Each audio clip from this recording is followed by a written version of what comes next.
नमस्कार मित्रों, कैसे हैं आप सभी। आज हम पढ़ेंगे एक नई कहानी जिसका शीर्षक है गुरु नानक देव की सीख। बात है, गुरु नानक देव अपने शिष्यों के साथ जा रहे थे। रास्ते में उन्हें भूख लगी। पास में एक गांव था। गुरु नानक देव ने अपने शिष्यों से कहा कि चलो गांव में चलते हैं। गुरु नानक देव अपने शिष्यों के साथ एक वृक्ष के नीचे बैठ गए। फिर गुरु नानक देव ने अपने शिष्यों से कहा कि तुम भोजन और पानी ले आओ ताकि हमारी भूख शांत हो सके। इसलिए शिष्य गांव के घर घर जाके भोजन पानी की व्यवस्था करने लगे। गांव वालों ने जब शिष्यों को देखा तो उन्होंने उन्हें भोजन तो दिया नहीं, बल्कि उन्हें गालियां देने लगे और उन पर पत्थर फेंकने लगे। अतः शिष्य बिना किसी भोजन पानी की व्यवस्था के गुरु नानक के पास वापस लौट आए।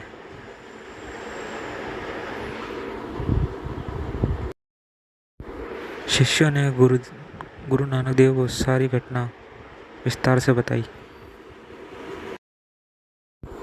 सारी बात सुनकर गुरु नानक देव मुस्कुराए और उन्होंने अपने शिष्यों के साथ जाते जाते गांव वालों को यह आशीर्वाद दिया कि एक ही जगह पर बसे रहो।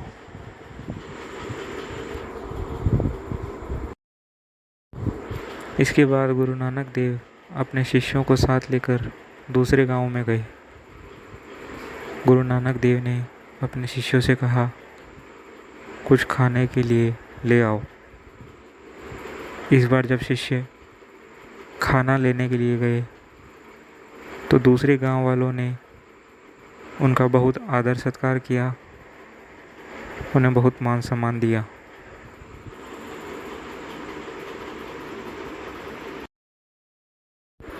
उन्होंने गुरु नानक देव और उनके शिष्यों को स्वादिष्ट भोजन करवाया, उनका बहुत आदर सत्कार किया। भोजन करने के बाद गुरु नानक देव और उनके शिष्य जब जाने लगे तब गुरु नानक देव ने गांव वालों को यह आशीर्वाद दिया कि सभी बिछड़ जाओ। उन्होंने गांव वालों को बिखर जाने का आशीर्वाद दिया। यह देखकर उनके शिष्यों को बहुत आश्चर्य हुआ।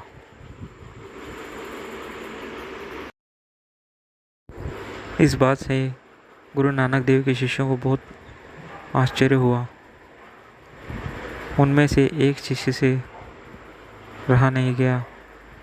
उसने उत्सुकतावश गुरु नानक देव से पूछ ही लिया, गुरुदेव, आपने पहले गांव वालों को तो एक स्थान पर ही रहने का आशीर्वाद दिया, जबकि उन्होंने हमें पत्थर मारे थे, और दूसरे गांव वालों को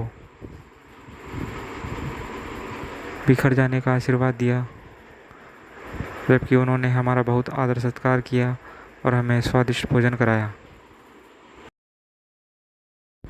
तब गुरु नानक देव ने कहा, मैंने पहले गांव वालों को एक साथ रहने का आशीर्वाद इसलिए दिया क्योंकि यदि वे एक साथ रहेंगे तो वह अपनी बुराइयों को एक ही जगह तक सीमित रखेंगे और उनकी बुराइयां एक जगह तक ही सीमित रहेंगी।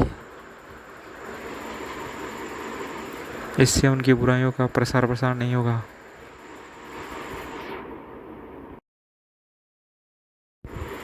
फिर गुरु नानक देव ने कहा, दूसरे गांव वालों को मैंने बिखर जाने का आशीर्वाद इसलिए दिया क्योंकि जब सज्जन व्यक्ति बिखर जाएंगे तो वे जहाँ भी जाएंगे वहाँ पर अपनी सज्जनता के बल पर उत्तम एवं सज्जनतापूर्ण वातावरण बना लेंगे और इससे समाज में सज्जन लोगों का विकास होगा। मित्रों, इस कहानी से हमें ये शिक्षा मिलती है कि हमें दूसरों से हमेशा सज्जनतापूर्ण व्यवहार करना चाहिए और किसी को भी बुरा भला या गाली गलौज देकर बात नहीं करनी चाहिए। दोस्तों, अगर आपको ये कहानी अच्छी लगी है तो प्लीज़ चैनल को सब्सक्राइब कर लेना और इस कहानी को अपने दोस्तों में शेयर ज़रूर करना। धन्यवाद दोस्तों।